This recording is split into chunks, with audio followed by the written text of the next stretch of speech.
It's really step by step. If you think of it as long, you can kind of get lost and overwhelmed. But if you realize that where you're going is not there, you're not going from here to there, you're going from there to here. The path leads you back to this moment, and in this moment to a more tender heart to yourself and those people around you.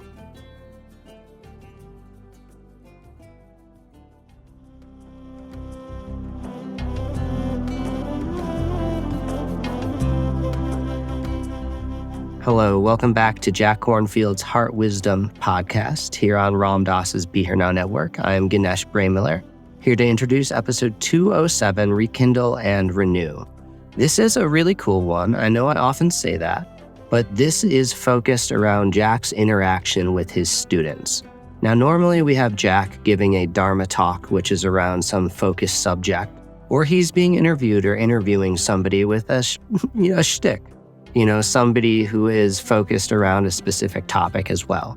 Where this is a really interesting one because Jack is flowing with the wind of the individual that he is speaking with at the time. I experienced this firsthand when I was at Ram Dass's, and Jack took myself and a couple of the other Sevaks there up to Ram Dass's room and cued in on each one of us and helped us through very specific questions, and this episode feels much like that to me. By the end, myself and the other Sevaks at Hanuman Maui were blown away by Jack's expertise and his rather shamanic presence and ability to truly cue in on exactly what that individual needs. So before we dive further into the episode and get into Jack with his students, I want to offer you the opportunity to be a student of Jack. He currently has many online courses on jackkornfield.com, the newest being his stories course, Transform Your Life Through Jack Kornfield's Most Powerful Stories, a 10-hour journey. This is one of the courses that I worked on that really hit my heart. I'm into all the Buddhism, the lists, the learning the Dharma in a structured way, but there is something about stories which allow a transmission to come through. And when we hear them and take them in, they become a part of us. And then we, even if we're not sharing the story with the people around us, end up transmitting that to them as well through the change in vibration which has occurred through our deep listening. So we invite you to join this 10-hour journey, which if you sign up soon, you get to take part in the live sessions where Jack will be on Zoom with the student body on October 5th and October 12th. So if you sign up before then, you get to hang with Jack, talk about the stories, talk about the Dharma, and ask questions and receive answers in the same way that this episode takes place. And to round this out, I do have to say Jack has some events coming up, which is really exciting. After a slower summer, Jack is back. Through Cloud Sangha, Jack is offering a mindfulness mentor training with Tara Brock. This is 16 weeks, and it starts October 16th. Then, on the same day, October 16th, Jack is going to be giving a Spirit Rock Live online Monday night Dharma talk and meditation. These are always really sweet, and they set up the month really well. Then on November 4th, Jack is joining forces with Trudy Goodman for a benefit for Spirit Rock, again online. This is entitled Loving Presence, Compassion, and a Joyful Heart. So there we are, fam. This is episode 207, Rekindle and Renew. May you be well, may you be happy. May you offer love to those through the authenticity of your own being. And may your heart always, always, always be smiling. Namaste.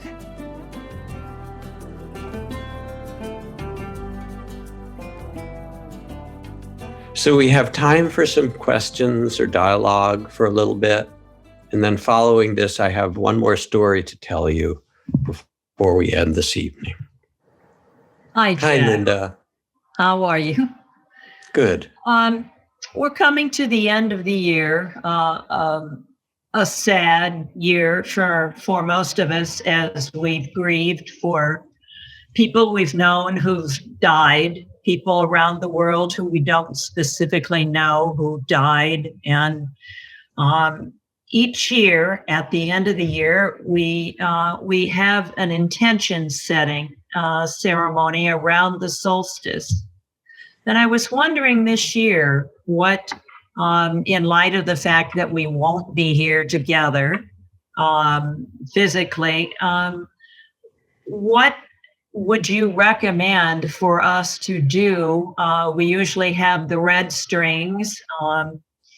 And how can we connect our intentions for the new year? What would you recommend to do that?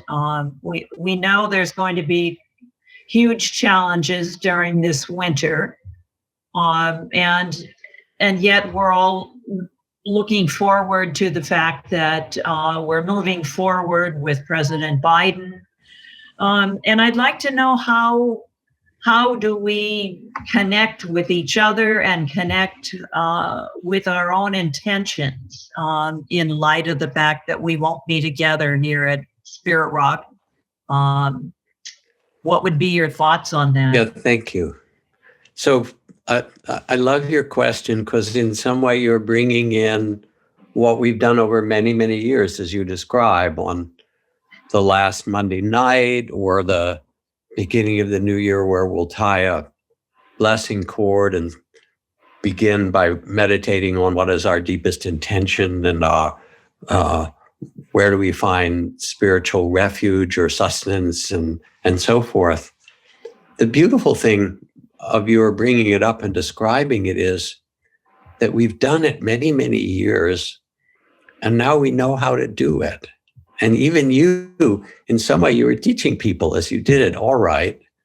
So now instead of physically holding hands on the solstice or on New Year's Eve or whenever the time feels right to you,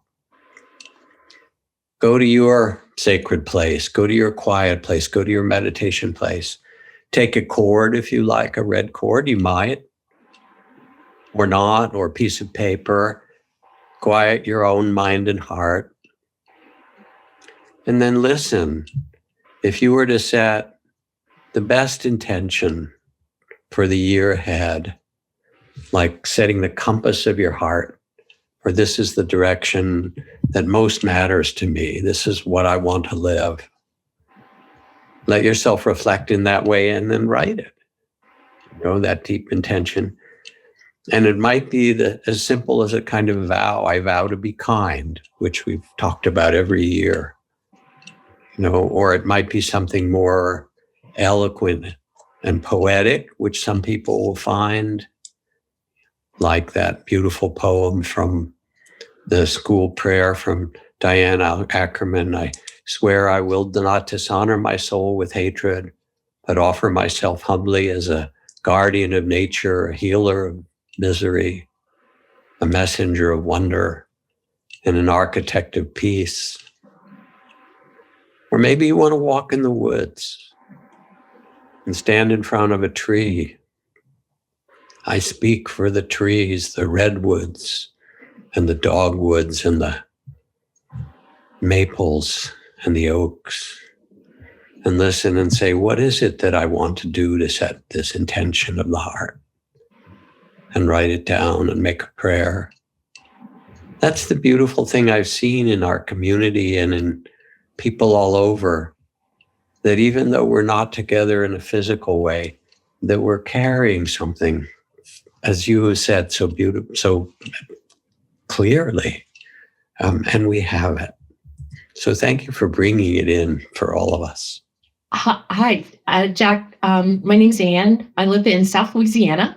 I'm a new meditator, and I think I'm at a point in my practice where I would probably really benefit from a retreat, which is, probably not going to happen anytime soon. And I have ADD.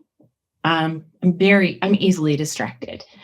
And so I don't know if an online retreat would work for me. So I'm wondering if you have any suggestions of how I can bridge to what some of the gifts that come from being present in a retreat until the time when I can actually do one. So first of all, thank you, Anne, for the question. With ADD, because it's an interesting thing, it's difficult in some way in this culture, but it also is a kind of a gift because it allows you also to kind of be aware of things in a whole different way, not just that kind of focus. What helps you? What serves you to quiet your nervous system and collect yourself? What have you found that's good for yourself? As far as practice goes, I really prefer just focus on the breath. And when I'm kind of in the zone with that, I feel like I can move to more of an open awareness kind of thing. Guided meditations they're not necessarily my jam. But I have, like I said, I'm new at this. So maybe about a year. I did it before, but I've really been diligent about it for the last year. And it's really been quite life-changing. Okay. I mean, no more antidepressants. It's been really transformative. And I really do feel like there's a lot more out there. And I just fantastic. By the way, those of you who are listening, we did not pay her for this. This is really it's really beautiful to hear, and I know it because I've seen it over the years. How people think that it's some grim duty when in fact it's an invitation that can change your life, and I hear that from you so beautifully. So let me talk about retreats for a moment because your instinct to do a retreat is a wise one. What we found to our surprise is that online retreats kind of work. We were thinking, oh God, the experience of being together in a collective place out in the country, such as Spirit Rock, is so powerful. But now we've done 6 or 8 months of online retreats. And believe it or not, the experience that people report, and it's somewhat fewer hours, you can modulate it so it works for you. There is a kind of collective coming together of having that time that works even online. And I suspect even for you, since your practice of breath works, even with the ADD you describe. And what I'd suggest is that you start simply, try a 3-day retreat, for example, if your schedule allows, if not even a day long. And you can look online at Spirit Rock or other places like that. Insight LA has some online retreats that are very good. And there's an organization called Buddhist Geeks that offers a series of online retreats that are actually also quite good with some Spirit Rock teachers. Look online and do it as an experiment. You experimented, you were brave enough and I think wise enough, some way intuitively, to find a meditation with the breath that worked for you. And clearly it has. And I think you could trust yourself to try an online retreat and it will surprise you. And if it does, let me know. Send me a message. Yeah, I surely will. Thank you. Thank you. It's a pleasure. I read the other day that that seismographs that are put around the world to measure earthquakes have been measuring the facts that the vibrations caused by humans on the earth has gone down. The earth is kind of calming down as we're shutting down. And it started me thinking about other things that have happened in this year that actually are good. Friends that I used to see very occasionally, now we have Zoom chats, once a month. And we've had holiday Zoom gatherings that have gathered people from around the country rather than just the people I know who live around here. So I wanted to ask your thoughts about the changes that have happened in this last year that you hope might continue, or the good things that might come out of this time. Again, it's a moving and beautiful question. And in it, you've already started to provide the answer. And were we together in a room when you raised this question? Because with it, you describe, well, I'm closer to certain friends all around the world. We spend time and connect in ways that we weren't able to. I get to live a life that's a little bit more measured, and the earth isn't shaking from so many cars and airplanes and people running around. And it's like, that's the beneficial side of what's happened to us. I saw it in my granddaughter's graduation. It was really sad. They didn't have a prom for high school this last spring. They didn't have all the celebrations. Instead, all the students in her grade, 40 some of them, whatever, it was a small school, they all made a little video and they each spoke. And it was so much more intimate than seeing somebody walk across the stage and get handed a diploma. You saw each of these girls' face and say, this is the message. This is what I learned. This is what I care about in the world. And it was surprisingly beautiful and intimate. So I guess I have to ask you, since I don't have a room of people, if you were to make a wish or a hope or a prayer for what we would keep from this time, what would it be? I guess my wish would be that we keep this sense of things slowing down a bit and looking inward a bit more when we can again interact with each other. I think that's what I would hope. Well, that's a beautiful blessing for us to end the questions on for this time and to carry that hope.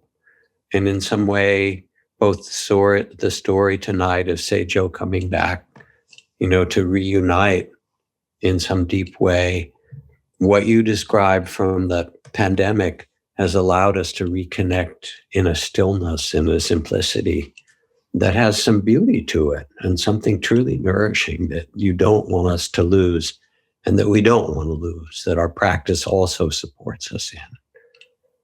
So I thank you for that. And I think of the words of the poet Derek Walcott, who says, to fall in love with the world in spite of history, to step out of the history and the ideas and time and actually come back to this world as it is, this marvelous world.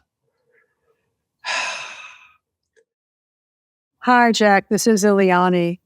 Hi, Ileani. How are you? I am so much better after tonight. Thank you. Thank you for this gorgeous evening. I came to it with the fact that I'm going to say up to now, been living with this contradiction of really having a sense of the light that I am, and simultaneously right up against that, when I get too up to my eyeballs in news and get triggered by McConnell or name somebody, I won't even name them all. And I'm aware that I haven't up to now felt open-hearted to them. And I'm aware of not watering the seeds that I want to be watering in relation to them. And what this evening has shifted for me is really having a greater sense of what it means to me when I say the planet is my neighborhood. The planet is my neighborhood. And so I can't leave anybody out of that. Even the people I frequently think of as bozos and jerks. And I'm coming to that. My practice is really, when I say diversity, it's not just the people we ordinarily think of as being part of the diversity, but it now for me has to include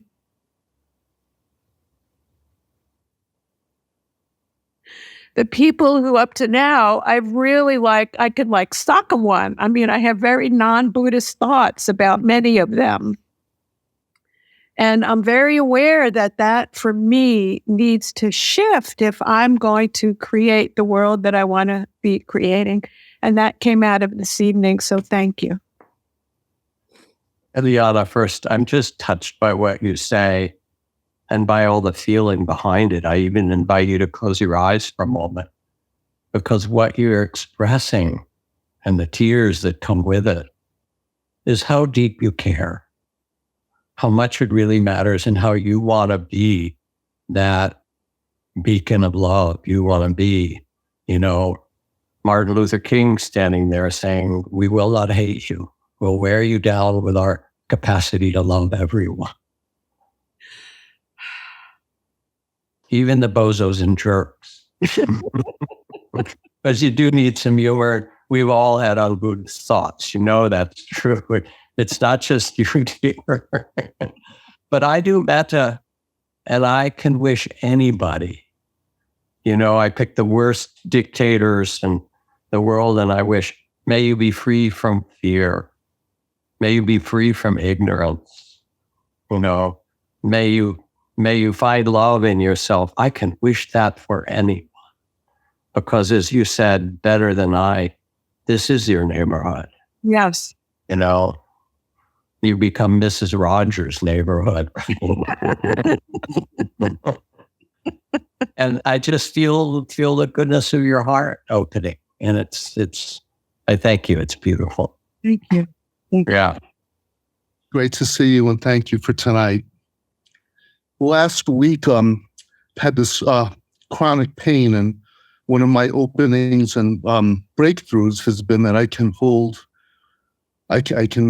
feel the pain, but also be aware of all these other parts of my body that are pleasant, neutral, and just make some more space for all of that. And that's been wonderful. Tonight, I came in tonight feeling a good deal of shame. I'm closing a year last week of being an elementary school principal, and what a crazy year that's been. And I've just been short-tempered and lashed out at too many people, and really was wearing that.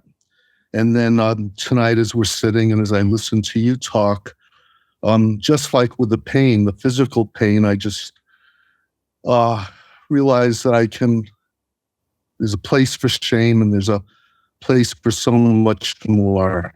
Some of the gratitude and the prides and the successes and all of that. And it kind of helped shift me.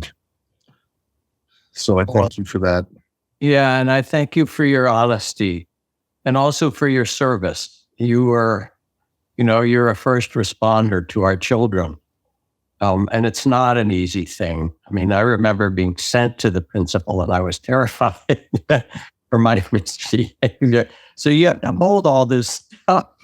And, our school systems are overburdened because they're supposed to be, the clinics, and they're supposed to be the advice to how parents should parent their children. And they're supposed to be the surrogate parents when parents are working all the time. And they're tasked with so much, and often under-resourced. And I don't have to tell you any of this. And you want to give them both an education, but you also want to give them heart. And so you get discouraged at times, and then you lose it. And you might close your eyes for a moment and think of all those principals out there and all those teachers who are struggling, because it wasn't just you. Think of the thousands and hundreds of thousands of teachers who entered it because they care and how much they love and how once in a while they lose it. And they also feel ashamed because they want to be just the best all the time. And just let a sense of tenderness and mercy come in. What a hard thing to choose to do. And feel the courage of those like you who've chosen to do it, even though it's so hard. And the love behind it. You know, if you were to put it all on a scale, all the years of work and care, and some of the, stupid things you did, like we all do. Remember that line from Zen Master Ryokan, where he wrote, last year, a foolish monk, this year, no change, right? When you hold all that in, sort of like the feather in the Egyptian Book of the Dead, and your soul is weighed against Mot's feather. When you think of your years of care and what you've offered and so forth, yes, there's a regret. And that regret, you can say thank you because it's reminding you that you can even be better than you are. It's not a bad thing. But shame isn't a bad thing. It's just saying, yeah, I could there's a nobility in you that says, I want to live even more fully and beautifully. And so it serves you. It's not a bad thing. And I think all of us in some way listening, I want to invite us all to make a kind of inner bow to the teachers and principals and those who are entrusted with our children in often really difficult circumstances and hang in there anyway. How's that feel to you? Yeah. Thanks to you and all of your cadre, the amazing cadre of dedicated educators, so many. We do. Take care. Hi, Jack. Hi, Christina. Yes. Thank you so much for your teachings tonight. And all of them, I recently discovered your teachings a few months ago. And they've been a great salvation for me, really. And I stayed up quite late on the East Coast to be able to hear this talk tonight because today I just, all through your teachings, I've learned that you have to sit and sweep the garden. And today it was, I find it lately and today especially hard to sit on the long path, I guess, to liberation that's required to sweep your garden. And I just wondered if you had more insights to share, I guess, because my heart is needing to hear it more, of when you're so dismayed on certain days, to find the patience to trust, really, when it feels like when you can't find the worth in trusting, if that makes sense. Sure. And I just think, so much about what your teacher Ajahn Chah said about the boulders in the field. And they're heavy, but not if you don't pick them up. And I really don't want to pick them up.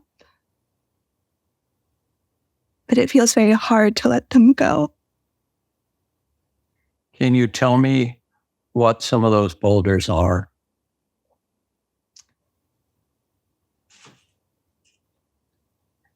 I think just false narratives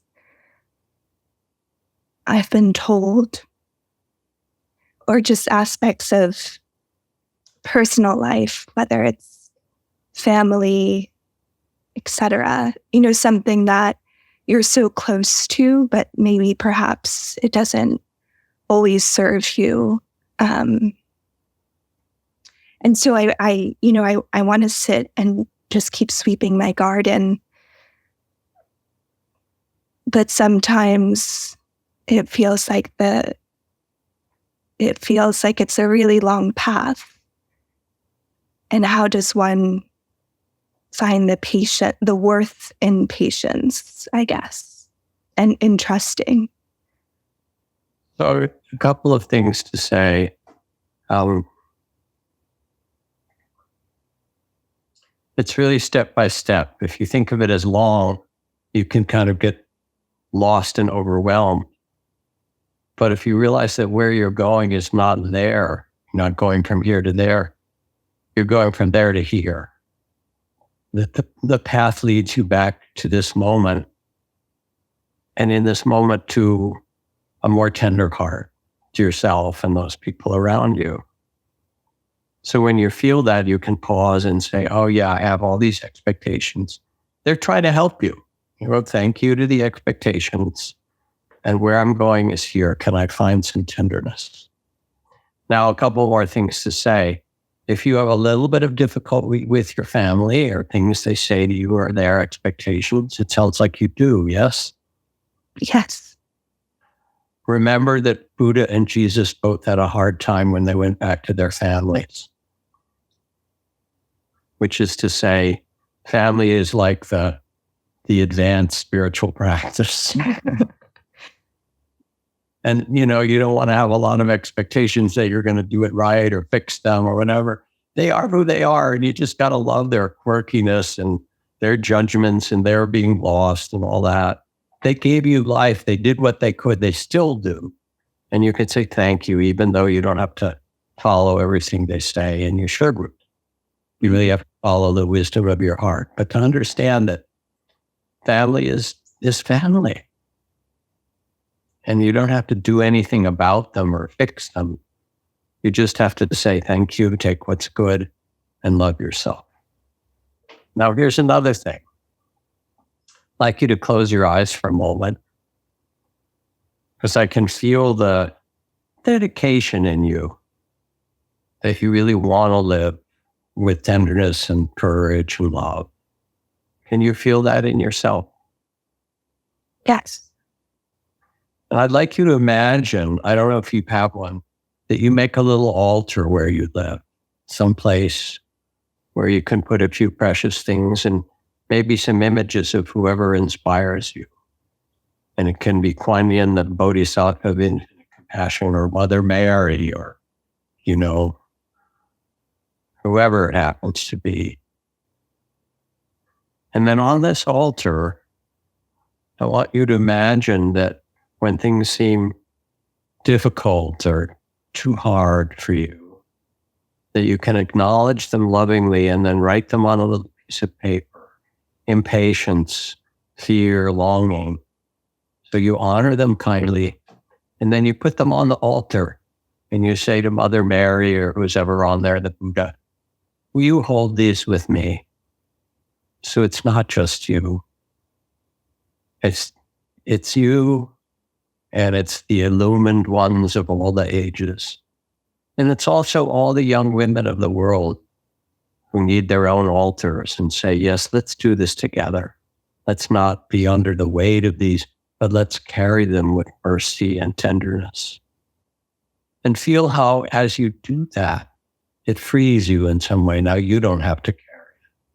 It's actually carried by Mother Mary, by Kuan Yin.